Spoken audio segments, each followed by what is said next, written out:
Ang mga lambing ni Lolo Ding. Kwento ni Michael M. Coroza. Guhit ni Maurice Risulmi. Madalas na inilalambing sa akin ni Lolo Ding sa umaga pagkagising. Ang unang dapat gawin ay taimtim na manalangin.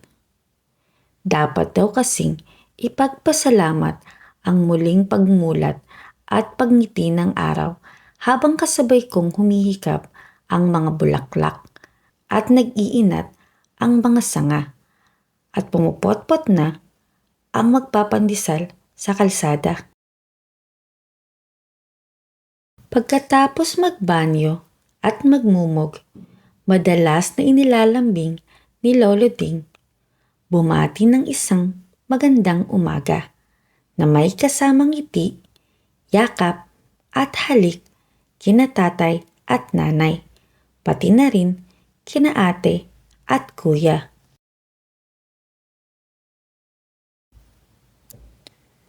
Pagharap sa mesa, madalas na inilalambing ni Lolo Ding, matuto na dapat akong mag-isang kumain. Sa kaliwang kamay ang tenedor, sa kanan ang kutsara. Anuman ang ulam, laging dapat daw akong may gana para hindi ako manghina sa bahay man o sa eskwela. Paglabas sa bakuran, madalas na inilalambing ni Lolo Ding, diligin ang kanyang mga tanim. Atis, rambutan, at mangga. Pati na ang kanyang paboritong dilaw na gumamela. Laging hikayat niya, paglaki ng mga iyan, maraming prutas tayong pagsasaluhan. At mag-aalay tayo ng bulaklak sa altar. Madalas na inilalambing ni Lolo Ding, dapat kong matutuhang gumawa sa bahay. Tulungan ko raw si nanay sa pagwawalis o sa paghuhugas ng pinggan. Lagi nga niyang babala, pag hindi nawalis ang mga dumi at alikabok, baka matabunan ka ng mga iyan sa iyong pagtulog.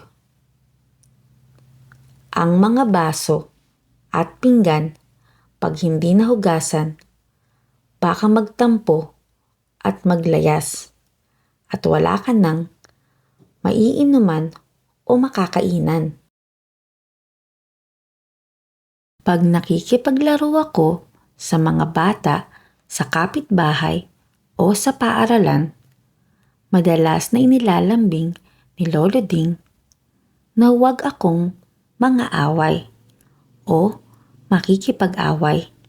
Ang lagi niyang banta, apo ko, walang napapala sa suntok at sipa, kundi galos, pilay at pasa. Pag nakikipag-usap sa ibang tao, madalas na inilalambing ni Lolo Ding, dapat laging mahinahon at malinaw ang salita. Gumamit ng po at opo sa kausap na matanda. Hindi raw dapat mahiya kung ang sasabihin ay tama. May pananakot niyang wika, umiikli ang dila ng nagsasabi ng masama.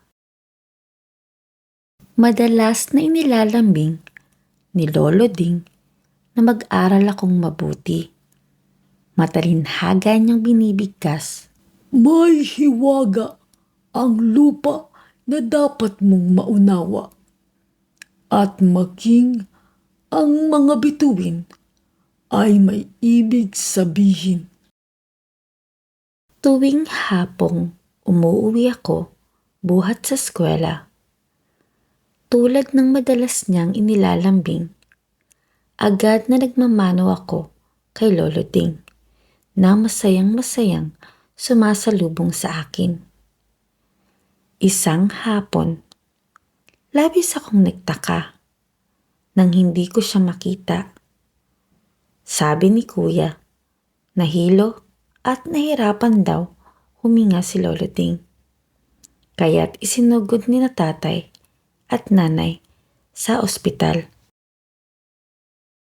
Nang dalawin ko siya sa ospital, nasilip kong nakahiga lamang at natutulog ng mahimbing si Lolo Ding.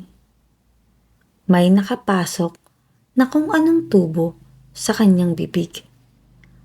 May nakatusok na kung ano sa kanyang braso. May 1 taon na ngayon mula nang tuluyang mahimbing at hindi na muling nagising si Lolo Ding.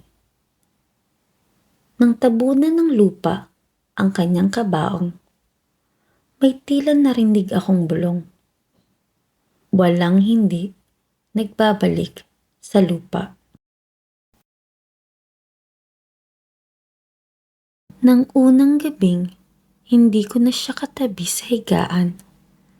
Tila kinuhit ako ng hangin upang silipin sa bintana ang mga bituin.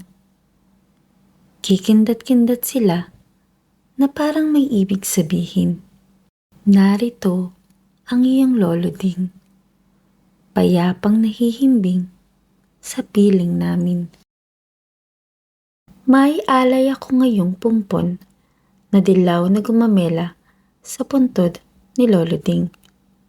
Hindi man niya makita o maamoy ang mga ito sa kanyang mahimbing na pagtulog.